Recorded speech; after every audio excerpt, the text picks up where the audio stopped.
ఒకటే ఈ ప్రభుత్వానికి హెచ్చరిస్తా ఉన్నాం. బంగ్లాదేశ్లో జరిగినటువంటి సంఘటన కావచ్చు, ఈవేళ భారతదేశంలో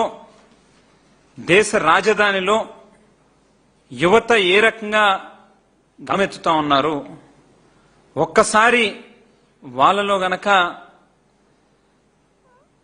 ఒక పేషెన్స్ అనేటువంటిది పోతే ఎటువంటి పరిస్థితులు ఎదుర్కోవాల్సి వస్తుందనేటువంటిది స్పష్టంగా ఇవాళ ఢిల్లీ నగరంలో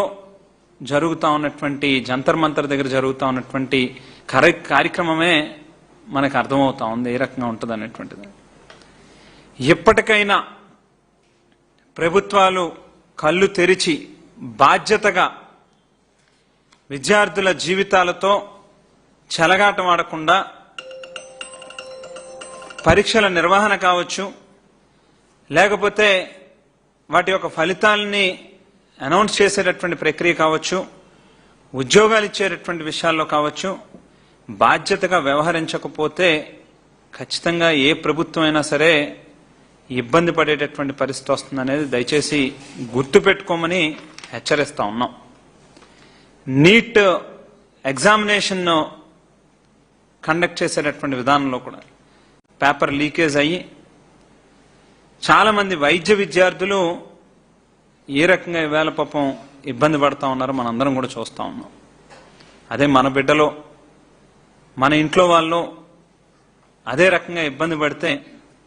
మరి ఏ రకమైనటువంటి బాధ మనకు కలుగుతుందో ఒక సాటి ఇదిగా మనం కూడా ఒక ప్రభుత్వం అంటే ఒక బాధ్యతగా వ్యవహరించాలి. ఊరికనే ఏదో ఎట్లా అంటే అట్లా మనం ఏదైనా పర్లేదు, వాళ్ళు ఏం చేసుకున్నా మనం అనుకున్నదే చెయ్యాలనేటువంటి ధోరణిలో వెళ్తే మాత్రం ఖచ్చితంగా ఎవరైనా సరే మనం గతంలో చూసాం, హిట్లర్ లాంటి వాళ్ళే చరిత్రలో ఏ రకంగా కలిసిపోయారు అనేటువంటిది. దయచేసి వీటిని గుర్తుపెట్టుకోమని చెప్పి ఎప్పటికైనా కళ్ళు తెరిచి డిఎస్సిలో జరిగినటువంటి తప్పులు వెంటనే ఇమీడియట్ గా వాటి మీద సిబిఐ ఎంక్వైరీ వేయాలనేటువంటి మా తాలూకా డిమాండ్ కావచ్చు, లేకపోతే నీట్ పరీక్షకి సంబంధించినటువంటి ఏవైతే తప్పులు దొర్లినాయో వాటి మీద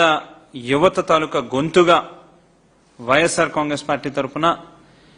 ఫీజు రియంబర్స్మెంట్ కి సంబంధించినటువంటి సమస్య మీద వాటిని తక్షణమే ఫీజు రియంబర్స్మెంట్ బకాయిలన్నింటినీ కూడా చెల్లించాలి అని చెప్పి డిమాండ్ చేస్తూ ఈ 3 అంశాల మీద వైఎస్ఆర్ కాంగ్రెస్ పార్టీ విద్యార్థి విభాగం అలాగే యోజన విభాగం ఇద్దరం సంయుక్తంగా 28వ తేదీ నాడు మంగళవారం రాష్ట్ర వ్యాప్తంగా అన్ని జిల్లా హెడ్ క్వార్టర్స్ లోని